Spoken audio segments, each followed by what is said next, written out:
Hi viewers, welcome to N5. Dr. Srinivas Rishi, Vedic numerologist, numeroscience, science behind the science, changing many lives. సంఖ్యాశాస్త్రంలో ఉన్నటువంటి ఎన్నో అద్భుతమైనటువంటి థింగ్స్ని మనం చూస్తూ వస్తున్నాం. ఎంతోమంది గ్రిడ్స్ కూడా చేస్తున్నాం, మూవీస్ చేస్తున్నాం. ఇప్పుడు మనం రాజకీయ నాయకుల వైపు వస్తున్నాం. సో మనం చేసినటువంటి ఏ ప్రిడిక్షన్ అయినా కానీ 99.9% సక్సెస్ రేట్ ఉంది. సో అదేవిధంగా మనం ప్రిడిక్ట్ చేసింది కూడా అక్యురేట్ క్యాలిక్యులేషన్స్, అంటే ఎవ్రీ నంబర్ని క్యాలిక్యులేట్ చేస్తూ తర్వాత ఆ ఇయర్లీ దశలు తర్వాత అంతర్దశలు కూడా చూస్తూ మనం చేస్తున్నాం కాబట్టి ప్రతి ఒక్కరు కూడా అక్యురేట్ వస్తుంది. న్యూమరాలజీ అనగానే జస్ట్ ఏదో నేమ్ చేంజ్ అవుతుంది అని కొంతమంది భ్రమ ఉన్నప్పటికీ, నేమ్ చేంజ్లో ఏముంటుంది అన్నప్పటికీ, బట్ మనం వేదిక్ న్యూమరాలజీ ఏం చెప్తుందంటే వారి యొక్క దశలు ఎలా ఉన్నాయో కూడా చెప్తుంది, ఎప్పుడు ఎవరికి ఏం జరుగుతుంది అనేది కూడా చెప్తుంది. కాబట్టి మనకి 99.9% సక్సెస్ రేట్ అనేది ఉంది. మన క్లయింట్స్ అందరూ కూడా హ్యాపీ క్లయింట్స్గా ఉన్నారు. అందరూ కూడా మంచి పొజిషన్లో సెటిల్ అవుతున్నారు. So thank you so much for being with me. ఇంకా సబ్స్క్రైబ్ చేయనట్లయితే సబ్స్క్రైబ్ చేయండి, లైక్ చేయండి, షేర్ చేయండి. తప్పకుండా న్యూమరాలజీ ఒక అద్భుతమైనటువంటి ప్రపంచాన్ని సృష్టించబోతుందని చెప్పొచ్చు. ఈరోజు నేను మీ ముందుకు తీసుకొస్తున్నటువంటి టాపిక్ ఏంటంటే, మన యొక్క తెలంగాణ రాష్ట్ర రాజకీయాల్లో ఒక సంచలనం రేపుతున్నటువంటి ఇద్దరు యువ నాయకులు. మల్టీ స్టార్ పిక్చర్ తీస్తే ఎలా ఉంటుందో మన యొక్క తెలంగాణ రాజకీయాలు ఈ రోజులో అలా ఉన్నాయి. ఒకవైపు రేవంత్ రెడ్డి, ఇంకోవైపు కేటీఆర్. ఇద్దరు అందగాలు, ఇద్దరు మంచి పోటాపోటీగా వారి యొక్క వాక్చాతుర్యంతో ముందుకెళ్తున్నారు. ఒక్కొక్కరికి ఒక విజన్ ఉంటుంది. ఇప్పుడు ఫర్ ఎగ్జాంపుల్ మనం అనుకుంటుంటాం కానీ ఎవరు మంచి చేస్తున్నారు అంటే దట్స్ ఎ డిఫరెంట్ కేస్. ఎవరు అనేది ఎవరికి వారే మంచి చేస్తున్నట్టుగా ఉంటుంది. ఎందుకంటే మన యొక్క మైండ్ సెట్ని బట్టి మనం ఒక అడ్మినిస్ట్రేషన్ చేస్తాం. ఫర్ ఎగ్జాంపుల్ ఒక ఆర్గనైజేషన్ ఉందంటే ఆర్గనైజేషన్లో ఒక హెచ్ఓడి ఉన్నారంటే తన యొక్క మైండ్ సెట్ని బట్టి తన అడ్మినిస్ట్రేషన్ చేస్తుంటాడు. ఇప్పుడు ఆ పొజిషన్లో ఇంకొకతను ఉంటే తన మైండ్ సెట్ని బట్టి అడ్మినిస్ట్రేషన్ చేస్తుంటాడు. ఆ పొజిషన్లో నేనుంటే నా మైండ్ సెట్ని బట్టి నేను అడ్మినిస్ట్రేషన్ చేస్తుంటాను. అదేవిధంగా రాష్ట్ర రాజకీయాలు అయినప్పటికీ, దేశ రాజకీయాలు అయినప్పటికీ ఆ ప్లేస్కు వెళ్ళినటువంటి తన యొక్క మైండ్ సెట్ని బట్టి అడ్మినిస్ట్రేషన్ జరుగుతుంది. కాబట్టి మనం వీరు రాంగు, వారు రైటు, వారు రైటు, వీరు రాంగ్ అనడానికి వీల్లేదు. అంటే ప్రతి ఒక్కరి కూడా రాజకీయమైనా ఏదైనా కానీ ఏ పొజిషన్ కూడా శాశ్వతం కాదు. కాబట్టి ఆ శాశ్వత కాని ప్లేస్లో ఆ సమయంకి ఆ యొక్క పరిణామాల దృష్ట్యా ఒక్కొక్కరు మారుతూ ఉంటారు. మన యొక్క 80 ఏళ్ళ స్వతంత్ర యొక్క ఈ దేశంలో ఎంతోమంది ప్రధానులు వెళ్ళారు. ప్రతి ఒక్క ప్రధాని కూడా పివి నరసింహారావుకి ఒక సిగ్నిఫికెన్స్ ఉంది.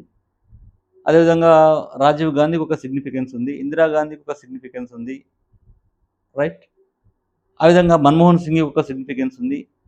మన యొక్క అటల్ బిహారీ వాజ్పేయి గారికి ఒక సిగ్నిఫికెన్స్ ఉంది. నరేంద్ర మోడీ గారికి ఒక సిగ్నిఫికెన్స్ ఉంది. మనకు ఇక్కడ రాష్ట్ర రాజకీయాల్లో తీసుకున్నట్లయితే చంద్రబాబు నాయుడుకి ఒక సిగ్నిఫికెన్స్ ఉంది. రాజశేఖర రెడ్డి గారికి ఒక సిగ్నిఫికెన్స్ ఉంది. ఆ తర్వాత మనకి కేసీఆర్ గారికి ఒక ఉద్యమ నాయకుడిగా రాష్ట్రాన్ని 10 సంవత్సరాలు పరిపాలించినటువంటి, అభివృద్ధి పథంలో తీసుకెళ్ళినటువంటి నాయకుడిగా కేసీఆర్ గారికి ఒక సిగ్నిఫికెన్స్ ఉంది. ఆ విధంగా తీసుకుంటూ వస్తే రేవంత్ రెడ్డి గారికి ఒక సిగ్నిఫికెన్స్ ఉంది. కేటీఆర్ గారికి ఒక సిగ్నిఫికెన్స్ ఉంది. అంటే ఎవరికి వారి యొక్క మైండ్ సెట్, వారి యొక్క ఆలోచన విధానాన్ని బట్టి అడ్మినిస్ట్రేషన్ జరుగుతుంది. ఎవరైనా ప్రజలకు మంచి చేయాలనుకుంటారు, కానీ కొన్ని సందర్భాల్లో మంచి జరుగుతుంది, కొన్ని సందర్భాల్లో చెడు జరుగుతుంది. ఏదైనప్పటికీ మనం ఈరోజు తీసుకువస్తున్నటువంటి టాపిక్ ఏంటంటే 2028 ఎలక్షన్స్లో ఎలా ఉండబోతుంది. ఇక్కడ బీఆర్ఎస్ని లీడ్ చేస్తున్నటువంటి కేటీఆర్ ఉన్నారు. అక్కడ కాంగ్రెస్ని లీడ్ చేస్తున్నటువంటి రేవంత్ రెడ్డి గారు ఉన్నారు. సో వీరిద్దరి మధ్యన హోర్ ఎలా ఉంటుంది, మల్టీ స్టారర్ పిక్చర్ చూసినట్టు ఉంటుంది. ఆ మల్టీ స్టారర్ పిక్చర్ ఏ విధంగా అయితే రసవతరంగా ఉంటుందో 2028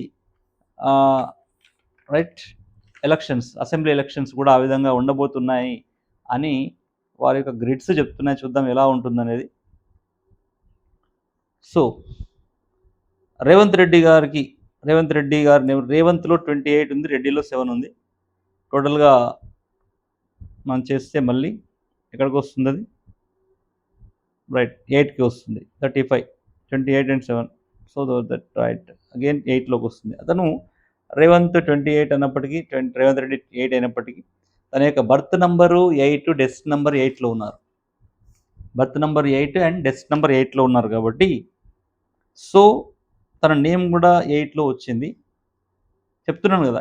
8లో ఉన్నటువంటి వాళ్ళు ఉంటే టాప్‌లో ఉంటారు. లేకుంటే డౌన్‌లో ఉంటారు. దానికి ప్రత్యేక నిదర్శనమే మనకు పొలిటికల్ లీడర్స్‌లో కేసీఆర్ గారు, రేవంత్ రెడ్డి గారు, నరేంద్ర మోడీ గారు, సినిమా యాక్టర్స్‌లో మనకు అల్లు అర్జున్. బర్త్ నంబర్‌లో ఉన్నాడు. డెత్ నంబర్ 5లో ఉన్నాడతను. సో ఇది అంటే డెత్ నంబర్సు ఆ యొక్క కాంబినేషన్ ఆఫ్ నంబర్స్ గ్రిడ్‌లో కూడా ఇంపార్టెంట్ కాబట్టి, సో ఏదేమైనప్పటికీ మనకు గూగుల్, వికీపీడియాలో ఉన్నటువంటి ఇన్ఫర్మేషన్ ప్రకారంగా రేవంత్ రెడ్డి గారి యొక్క date of birth eighth November 1969 అని ఉంది. అండ్ దీని ప్రకారం క్యాలిక్యులేషన్ చేస్తున్నాను. The conditions to apply that. తర్వాత కల్వకుంట్ల తారక రామారావు గారిది కూడా సేమ్ అదే విధంగా చూస్తున్నాం మనం. సో రామారావు, తారక రామారావు చూస్తే మనం కేటీఆర్ అని పిలుస్తున్నాం కాబట్టి కేటీఆర్ 8 ఉంది. సో తినకి 6 and 9 combination. Birth number 6 and death number 9 ఇద్దరికి కూడా almost same percentage of life ఉంది ఇద్దరికి కూడా. బట్ సమ్వాట్ చూద్దాం ఎలా చేంజ్ అవుతుందో, ఎవరికి గ్రిడ్ డామినేట్ చేస్తుందో చూద్దాం ఇక్కడ. వీళ్ళ రేవంత్ రెడ్డి గారి గ్రిడ్లో 11 అనేది మ్యాజిక్ నెంబర్. ఇక్కడ ముఖ్యంగా చెప్పాలంటే 11, 88 అనేటివి. 88 అనేది ఏంటంటే, so birth number, death numbers 88లో ఉన్నాయి కాబట్టి 11, 11, 11 మ్యాజిక్ నెంబర్ ఉంది కాబట్టి తనకి ఈ యొక్క అదృష్టం కలిగిందని చెప్పొచ్చు గవర్నమెంట్‌లో. అందుకని చెప్తాను నేను 1 అండ్ 8 కాంబినేషన్స్ గవర్నమెంట్ జాబ్స్ వచ్చే అవకాశాలు ఉంటాయి. ట్రై చేయండి. 1 అండ్ 8 ఉండి 6 ఉంటే గవర్నమెంట్ జాబ్స్ వచ్చే అవకాశాలు ఉంటే ట్రై చేయండి అని చెప్తుంటాను నేను. ఇక్కడ 11 అనేది magic number and 88 magic number and 6 శుక్రుడు కూడా ఉన్నాడు. అంటే 1969లో ఉన్నటువంటి 69 మనం తీసుకుంటాం కాబట్టి 6 ఉన్నాడు. 9 పాపులారిటీ వచ్చింది. తనకి కాంగ్రెస్ యాక్చువల్‌గా జీవం పోసిందే రేవంత్ రెడ్డి అని చెప్పొచ్చు. అసలు రేవంత్ రెడ్డి గారు లేకపోతే కాంగ్రెస్ 0. ఓన్లీ మన బీఆర్ఎస్ మాత్రమే వచ్చేది. సో ఇక్కడ రేవంత్ రెడ్డి గారికి పాపులారిటీ రావడం జరిగింది. సో దట్ 9 అనేది కూడా వచ్చింది popularity. And Rahu number. So తర్వాత తెలుసు కదా మనకు రాజకీయాలకు రావాలంటే రాహు, కేతువులు అనేవి తప్పకుండా ఉండాలి. సాటర్న్ తప్పకుండా ఉండాలి. సో ఈ నంబర్స్ ఉన్నాయి కాబట్టి రాజకీయంగా ముందుకు వచ్చాడు ఇతను. ధైర్యం కూడా ఎక్కువగానే ఉంటుంది కాబట్టి 8 అనేది ధైర్యానికి కూడా సింబల్ అండ్ 9 కూడా సింబల్ ఉంటుంది. సో దీనికి చెప్తున్నాను కదా! దానికి మ్యాజిక్ నంబర్స్ ఉన్నాయి. మ్యాజిక్ జరిగింది ఒకటి. అలా మ్యాజిక్ జరిగేస్తుంది కదా! అదే 11, 99 మీది ఈ యొక్క గ్రిడ్‌లో కూడా 11, 88 ఉంటే దానికి తోడు శుక్రుడు కూడా మీతో ఉంటే మీరు కూడా మీ యొక్క రంగంలో అద్భుతాలు సృష్టిస్తారు. ఒక మ్యాజిక్ జరుగుతుంది. మరి చూద్దాం. ఈ మహాదశలో తీసుకున్నట్లయితే మనకి 2028 2028లో తీసుకుంటే వాళ్ళ యొక్క రాజకీయ ప్రస్థానం కూడా మనకి బాగానే కనబడుతుంది. ఇప్పుడు 98 2003లో ఓకే. రేవంత్ రెడ్డి గారి దశ 5లో ఉన్నాడు. 2003, 2009లో శుక్రదశలో ఉన్నాడు. ఆ టైంలో తప్పకుండా మంచి జరిగి ఉంటుంది కంపల్సరీగా. అండ్ 2003, 2009లో ఇక్కడ స్ట్రగులింగ్ టైం చెప్పాను కదా! తను జైలుకెళ్ళినటువంటి టైం ఎక్కడ 2009-2016 మధ్యలో. ఇది దశ 7లో ఉన్నాడప్పుడు. తను జైలుకెళ్ళినటువంటి సంఘటనలో అక్కడ 2009 అండ్ 16 మధ్యలో కేతు దశలో ఉన్నాడు. దశ 7లో ఉన్నాడు. సో అది ప్రాబ్లమ్. అండ్ 16 అండ్ 24 దశ 8 ఉంది. ఎందుకంటే ఇతని యొక్క బర్త్ అండ్ డెత్ నంబర్ 2 కూడా 8లో ఉన్నాయి. దశ 8 అనేది కలిసొచ్చింది. సో 2016-28లో 2016-2024 ఈ మధ్యనే అతనికి రాజకీయంగా కలిసొచ్చినటువంటి దశ. ఎందుకంటే తన బర్త్ నంబర్ 8 ఉంది. డెస్టినీ నంబర్ 8 ఉంది. ప్లస్ మహాదశ కూడా 8లోకొచ్చింది. కాబట్టి ఇతనికి రాజకీయంగా కలిసి రావడం జరిగింది అని బల్లగుద్ది చెప్పొచ్చు. తర్వాత మహాదశ 9లోకొచ్చాడు. 24-33 2024-33 అంటే మనం ఇప్పుడు చూస్తున్నటువంటి దశలో ఇప్పుడు 23లో ఎలక్షన్స్ 2023లో ఎలక్షన్ జరిగినాయి. 8లో ఉన్నప్పుడు ఎలక్షన్ జరిగినాయి. సో పాపులారిటీ ఏదో విధంగా వస్తుంది కంపల్సరీగా. సో మహాదశ 9లో వచ్చాడు. 24-33 వరకు మహాదశ 9లో ఉంది.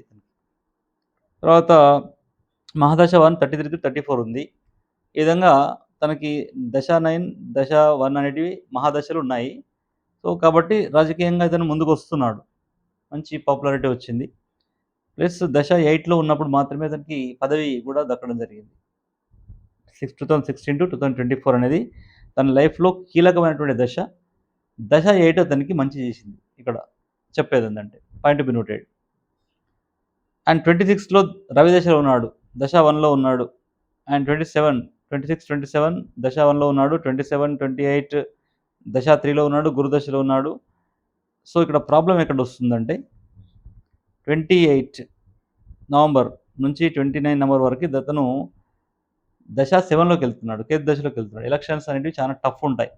అంత ఈజీగా మాత్రం కాదు. ఎప్పుడు 2028 దశ 7లోకొస్తున్నాడు కాబట్టి. టఫెస్ట్ టైం జరుగుతుంది. చాలా ఫైట్ చేయాల్సొస్తుంది. ఒకానొక టైంలో తన సీట్‌ని కూడా కోల్పోయే అవకాశాలు కూడా కనబడుతున్నాయి. ఎందుకంటే ఈ కేతు అనేవాడు పదవిని తీసేయడం గానీ, బంధువుల్ని దూరం చేయడం గానీ జరుగుతుంటాయి. కాబట్టి హెల్త్ ప్రాబ్లమ్ తీసుకురావడం గానీ జరుగుతుంటాయి కాబట్టి రేవంత్ రెడ్డి గారికి 2028 నుంచి 2029 నవంబర్ మధ్యలో దశ 7లో ఉన్నాడు అని చెప్తున్నారు. సరే కేటీఆర్ గారికి ఎలా ఉందో కూడా చూద్దాం. తర్వాత 2029 నవంబర్ నుంచి 2030 నవంబర్ మధ్యలో మళ్ళీ శుక్రదశలోకొస్తున్నాడు. మనం చూస్తున్నట్టుగానే. ఏం జరిగింది? ఎంపీగా గెలిచాడు. ఎంపీ గెలిచి మళ్ళీ ఇక్కడొచ్చాడు. సో, ఎమ్మెల్యే గెలిచి ముఖ్యమంత్రి అయిపోయాడు. అంటే అలాంటి సంఘటనలు జరుగుతుంటాయి. అంటే ఆ ఎలక్షన్స్ విన్ అయినా కాకపోయినా నెక్స్ట్ ఎలక్షన్స్‌లో మళ్ళీ విన్ కావడానికి 2029లో మళ్ళీ శుక్రదశలోకొచ్చాడు. దశ 6లోకొచ్చాడు. 2030లో రవి దశలోకొచ్చాడు. దశ 1లోకొచ్చాడు. 2029-30, 2030-31 అనేది రేవంత్ రెడ్డి గారికి మంచి కలిసొచ్చే టైం అని చెప్పొచ్చు. సో, రేవంత్ రెడ్డి గారి యొక్క గ్రిడ్ ఇలా ఉంది. 2028 ఎలక్షన్స్ అంటే నవంబర్, డిసెంబర్‌లో జరుగుతాయి కాబట్టి 23 అంటే 28 5 ఇయర్స్. సో, కాబట్టి అక్కడ ఆ టైం మాత్రం అతనికి దశ 7లో ఉన్నాడు కాబట్టి, ఇది ప్రత్యేకంగా ఎవరి మీద అభిమానంతో గానీ, ఎవరి మీద కోపంతో గానీ చెప్పడం గాదు. న్యూమరాలజీ ఏం చెప్తుంది అనేది కంపేర్ చేస్తున్నాం. ఇప్పుడు కేటీఆర్ గారిది కూడా కంపేర్ చేసి చెప్తున్నాం. ఏం చేస్తున్నాం చూద్దాం. రేవంత్ రెడ్డి గారిది కంపేర్ చేస్తున్నాం. సో, ఇక్కడ ప్రాబ్లమ్ ఉంది వాళ్ళకి. కేతు దశ. మరి కేటీఆర్ గారిది ఎలా ఉంది? గ్రిడ్ అంటే 6 అండ్ 9 కాంబినేషన్. సో, 666 వచ్చింది ఇక్కడ. 77, 9, 4, 2 ఇవి ఉన్నాయి.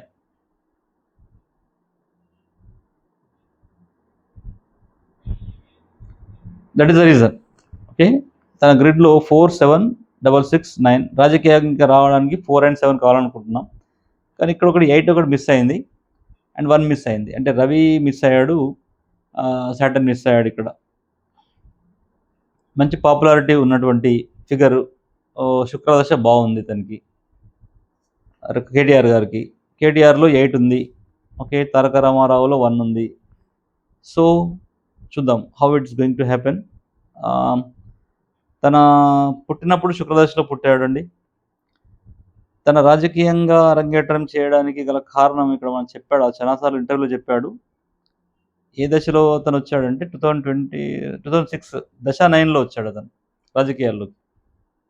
2006లో అప్పుడే 2006లో రవి దశలో స్టార్ట్ అయ్యాడు. అంటే దశ 9 నుంచి దశ 1 2 కూడా ట్రాన్స్‌ఫర్మేషన్ పీరియడ్స్. ఆ టైంలో కరెక్ట్ రవి దశలో తన రాజకీయాల్లోకి రావడం జరిగింది. 2006లో రాజకీయంగా ముందుకొచ్చాడు 2006లో.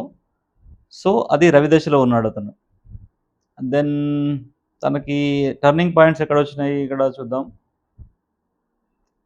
1621 దశ 5లో ఉన్నాడు. అండ్ మహాదశలు ఇవన్నీ కూడా మహాదశలు చెప్పేటివన్నీ కూడా. అండ్ 21-27 శుక్రదశలో ఉన్నాడు. మరి 27-34 మళ్ళీ మహాదశలో ఇక్కడ 7లో ఉన్నాడు. దశ 7లో ఉన్నాడు. ఇప్పుడు రేవంత్ రెడ్డి గారు కూడా 2027, 28 ఆ టైంలో 2027, 28 అంటే జస్ట్ అదే కదా టైం.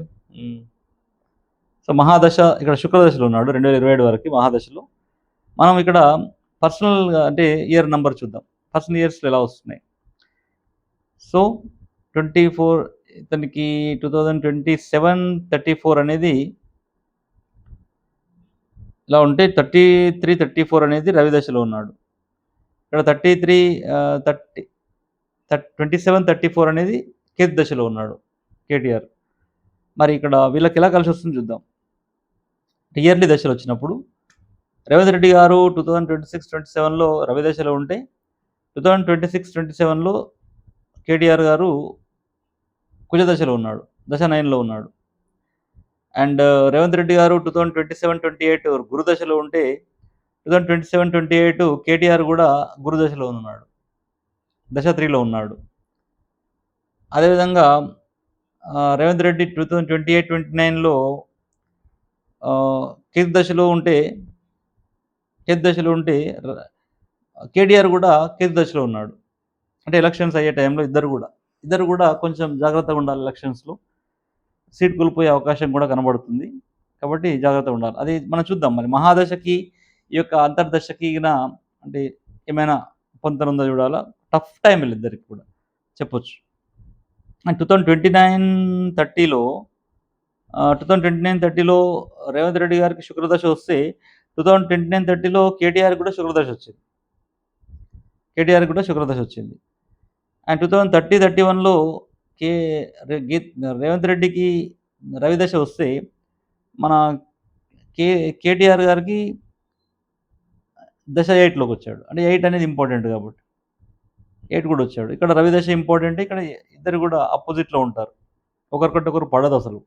చాలా చాలా టఫ్ ఫైట్ ఉంటుంది వీళ్ళిద్దరికి.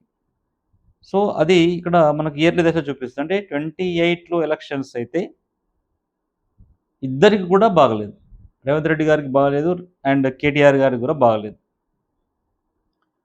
29 ఎలక్షన్ జరిగితే ఇద్దరికి బాగుంది శుక్రదశ. సో మనం నెక్స్ట్ వీడియోలో ఏం చేస్తానంటే రేవంత్ రెడ్డి గారికి కేసీఆర్ గారికి ఎలా ఉంది చూద్దాం.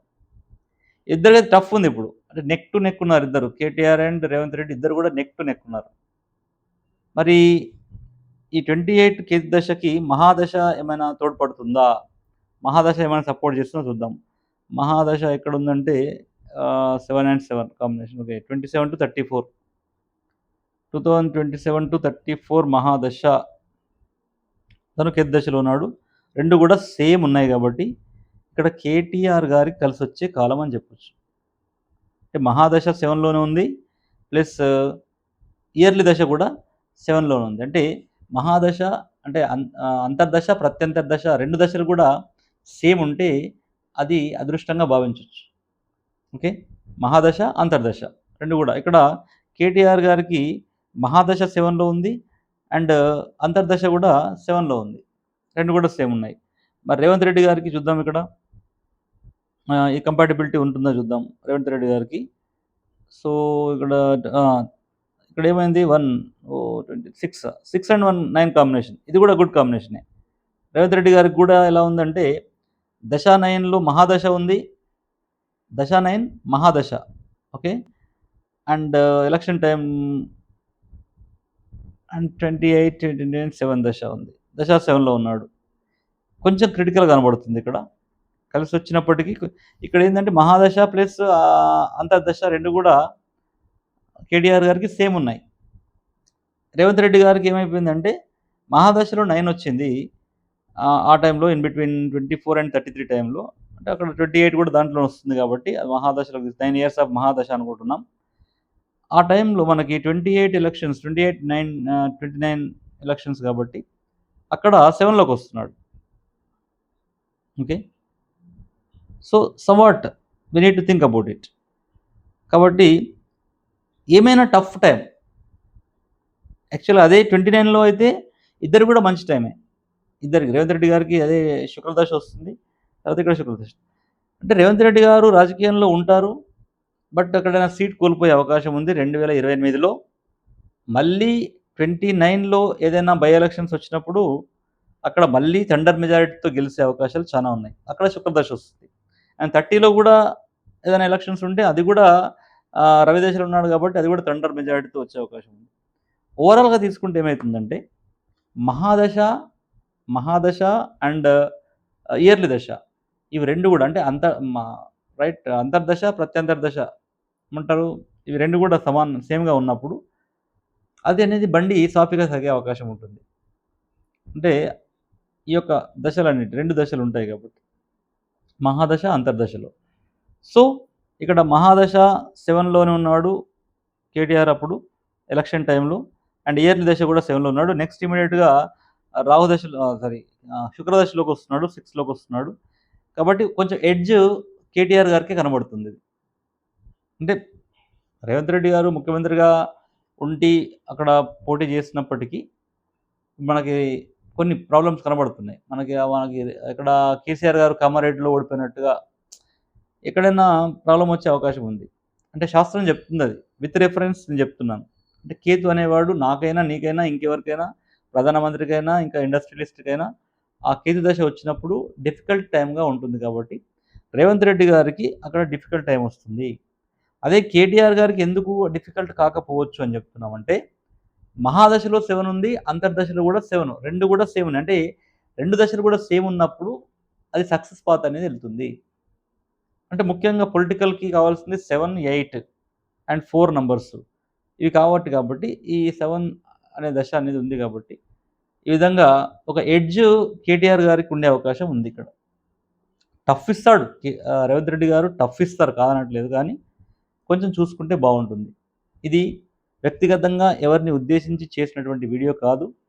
జస్ట్ వాళ్ళ యొక్క డేట్ ఆఫ్ బర్త్‌లో ఉన్నటువంటి నంబర్స్‌ని న్యూమరాలజీ పరంగా, వేదిక్ న్యూమరాలజీ పరంగా, అనలిటికల్‌గా వికీపీడియాలో ఉన్నటువంటి డేట్ ఆఫ్ బర్త్ ఇన్ఫర్మేషన్ తీసుకొని చేసినటువంటిది. సో, ఇంకా ఏదైనా పర్సనల్ వాళ్ళ డేట్ ఆఫ్ బర్త్ ఉంటే మనం చెప్పలేం కానీ, ఇన్ కేస్ ఇవే ఒరిజినల్ డేట్ ఆఫ్ బర్త్‌లయితే జరగబోయేది ఇదే 2028 ఎలక్షన్స్‌లో. ఇది ఫైనల్ కాదింకా. ఇంకొక వీడియో తీసుకొస్తున్నాను. రేవంత్ రెడ్డి వర్సెస్ కేసీఆర్. వీళ్ళ గ్రిడ్ ఎలా ఉంటుందో చూద్దాం. సో, అప్పుడు మనం డిసైడ్ చేయొచ్చు. ఎందుకంటే ఇప్పుడు కేటీఆర్ గారు ఓన్లీ మన యొక్క వర్కింగ్ ప్రెసిడెంట్. సో, ఇక్కడ ప్రెసిడెంట్ మహేష్ గౌడ్ ఉన్నారు. ముఖ్యమంత్రిగా ఇతనున్నారు. కాబట్టి మహేష్ గౌడ్ గారిది మనం చూడలేదు. రేవంత్ రెడ్డి గారిని మనం ఫోకస్ చేస్తున్నాం కాబట్టి ఇతన్ని చూస్తాం. మహేష్ గౌడ్ గారిది ఎలా ఉందో చూడలేము. అది తర్వాత చూద్దాం. ముందైతే రేవంత్ రెడ్డి గారిది, కేసీఆర్ గారిది ఒక వీడియో చేస్తాను. దాన్ని బట్టి మనం అనలిటికల్‌గా వెళ్దాం. ఏం జరగబోతుంది 2028లో అనేది. ఎందుకంటే మనం లైఫ్‌లో మనం పుట్టినప్పుడే అన్నీ కూడా తీసుకొనొస్తాం. అనవసరంగా ఇగోలకెళ్ళేసి నువ్వింత, నేనింత అనుకోవడం తప్పు. నా ఉద్దేశ్యం ఏందంటే, మన యొక్క రాజకీయాలు గూడా అమెరికన్ రాజకీయాల్లాగా ఉంటే బావుంటుందనుకుంటా నేను. ఓడిపోయినప్పుడు అతను శత్రువులా చూడకుండా, ఒక మనతో ప్రత్యర్థిగా చూసుకోవాలి. శత్రువు కాదు. ఓడిపోయిన వ్యక్తి శత్రువు కాదు. ప్రత్యర్థిగా చూసుకొని, ప్రత్యర్థిలో ఉన్నటువంటి మంచి లక్షణాలను గూడా మనం తీసుకొని, ప్రత్యర్థి ఎవరైనప్పటికీ తనను క్యాబినెట్‌లోకి తీసుకొని, ప్రభుత్వాన్ని నడిపిస్తే బాగుంటుందని ఉద్దేశ్యం. ఫర్ ఎగ్జాంపుల్ కాంగ్రెస్ గెలిసిందనుకుందాం. మన బీఆర్ఎస్‌లో గాని, బీజేపీలో గాని మంచి వ్యక్తులున్నారనుకోండి. వాళ్ళని క్యాబినెట్‌లోకి తీసుకొని వాళ్ళ సర్వీసెస్ తీసుకోవాలి మనం. అదే ఇంకా ఫ్యూచర్‌లో బీఆర్ఎస్ గాని, బీజేపీ గాని ఏదైనా వచ్చినప్పటికీ, కాంగ్రెస్‌లో ఉన్నటువంటి మంచి వ్యక్తుల్ని మనం తీసుకొని వాళ్ళ సర్వీసెస్ మనకు ఈ యొక్క పార్టీలో ఉపయోగించుకోవాలి. అది అమెరికన్ సిస్టమ్‌లో ఉన్నటువంటిది. ఒకరినొకరు గౌరవించుకోవడం అనేది చాలా ఇంపార్టెంట్ రాజకీయాలు. రాజకీయం అంటే ఏదో రణరంగంలా కాకుండా రాజకీయం అంటే ప్రజలకు సేవ చేయడం కాబట్టి, ఆ విధంగా రాజకీయాలు చేయాలి. అదే విధంగా నాకు మరి యొక్క విన్నపం ఈ వీడియో ద్వారా చెప్పాల్సిందేంటంటే, నెక్స్ట్ ఎలక్షన్స్‌లో ఏ పార్టీ గూడా కాంగ్రెస్ గాని, బీజేపీ గాని, బీఆర్ఎస్ గాని ఎనీ పార్టీ గూడా ఎలాంటి వాగ్దానాలు చేయకండి స్వామి. రాజకీయ నాయకులకు నా యొక్క విజ్ఞప్తి. వాగ్దానాలు చేయకండి. ఉన్న వాటిని కొనసాగిస్తే కొనసాగించండి. ఇన్ కేస్ ప్రజలు ఒప్పుకుంటే కొన్ని యొక్క పథకాలను తీసేసినా బెటర్. ఎందుకంటే ఆల్రెడీ రాష్ట్రం చానా భారంగా నడుస్తుంది. అందరికీ తెలుసు. మన యొక్క రాష్ట్రం గూడా ఒక శ్రీలంకలాగా, బంగ్లాదేశ్‌లాగా, ఒక పాకిస్తాన్‌లాగా ఇంకో వేరే కంట్రీలాగా కాకుండా ఉండాలంటే ఫస్టు ఈ యొక్క ఫ్రీ పథకాలని ఆపేయండి. ఎంప్లాయ్‌మెంట్ క్రియేట్ చేయండి. ఎంప్లాయ్‌మెంట్ ఏ విధంగా క్రియేట్ చేయాలనుకోవచ్చు. ఇప్పుడు బిలో 10థ్ క్లాస్ ఉన్నవాడికి వాడికి సంబంధించినటువంటి వర్క్ ప్రొవైడ్ చేయండి కంపెనీస్‌లో గాని, ఎక్కడ గాని. 10థ్ ఉన్నవాడికి ఆ 10థ్ క్వాలిఫికేషన్ ప్రకారంగా ఇంటర్ ఉన్నవాడికి ఇంటర్ క్వాలిఫికేషన్ ప్రకారంగా జాబ్ ఇవ్వండి ఎక్కడైనా. కంపెనీస్‌లో గవర్నమెంట్ జాబే అనట్లేదు. ప్రైవేట్‌లో కూడా ఎక్కడైనా మనం ప్లేస్ చేయొచ్చు వాళ్ళని. గ్రాడ్యుయేషన్ వాడు అంటే ఈ విధంగా మనం ఎంప్లాయ్‌మెంట్ క్రియేట్ చేసినప్పుడు వాడు మన మీద ఆధారపడడు. అప్పుడు బడ్జెట్ అనేది కూడా చానా స్మూత్‌గా ఎళ్ళిపోతుంది. వచ్చిన ట్యాక్స్‌లు కావచ్చు, జీఎస్టీ కావచ్చు, ఇంకోటి కావచ్చు, ఇన్‌కమ్ ట్యాక్స్ కావచ్చు, ప్రాపర్టీ ట్యాక్స్‌లు కావచ్చు, ఇంకా ఎక్సైజ్ ట్యాక్స్‌లు కావచ్చు, రోడ్ ట్యాక్స్‌లు కావచ్చు, ఇంకేం ట్యాక్స్‌లు వచ్చినప్పటికీ నువ్వు ఫ్రీ పథకాలు ఇస్తే అక్కడ ఏముంటుందండి ఇంకా? అన్ని పార్టీలకు నా యొక్క విన్నపం ఏంటంటే, నెక్స్ట్ ఎలక్షన్స్‌లో వాగ్దానాలు చేయకండి. ఉన్న వాగ్దానాలు నెరవేర్చడానికి ట్రై చేయండి. లేని పక్షంలో ప్రజల యొక్క మద్దతుతో కొన్ని పథకాలను తీసేయండి. ఫ్రీ పథకాలని. వారికి ఎంప్లాయ్‌మెంట్ కలుగజేయండి. వాడు పనికి ఆరోగ్య పథకంలాగా, పనికి ఆహార పథకంలాగా వాళ్ళకి పని కల్పిస్తే వాడే సంపాదించుకుంటాడు, వాడే చేసుకుంటాడు. వీలైతే మెడికల్‌ని ఫ్రీ చేయండి. ఎడ్యుకేషన్‌ను ఫ్రీ చేసే అవకాశం ఉంటే చేయండి. కానీ ముఖ్యంగా మెడికల్ ఫెసిలిటీస్ మాత్రం ఫ్రీ చేయండి. అందరికి all despite any category, despite OC, SC, ST, despite educated, uneducated, రిక్షావాలా ఆర్ ఎనీవన్ అందరికి కూడా ఫ్రీ సూపర్ స్పెషాలిటీ హాస్పిటల్ ఇవ్వండి ట్రీట్మెంట్. అది కూడా ఇవ్వగలిగితే మీరు ధన్యం. ఎడ్యుకేషన్ అనేది కూడా ట్రై చేస్తే బాగానే ఉంటుంది. కానీ ఎంతవరకు అది సాధ్యమవుతుందో తెలియదు. సో, ఇది ఈ యొక్క వీడియో ఎవరి గురించి పర్సనల్‌గా మనం చెప్పింది కాదు. వారి డేట్ ఆఫ్ బర్త్‌లో ఉన్నటువంటి గ్రిడ్ ప్రకారంగా 2028లో కేటీఆర్ గారికి, రేవంత్ రెడ్డి గారికి ఎలా ఉండబోతుందని మనం జస్ట్ చేసాం. దీన్ని స్పోర్టివ్‌గా తీసుకోండి. And at the same time సీరియస్‌గా తీసుకొని ఇంకా ఏ విధంగా ముందుకెళ్తే బాగుంటుందని ముందుకెళ్ళండి. ఇది నా వ్యక్తిగత అభిప్రాయం కాదు. న్యూమరాలజీలో ఉన్నటువంటి సైన్స్ చెప్పినటువంటి అభిప్రాయం. Thank you so much. Be with me.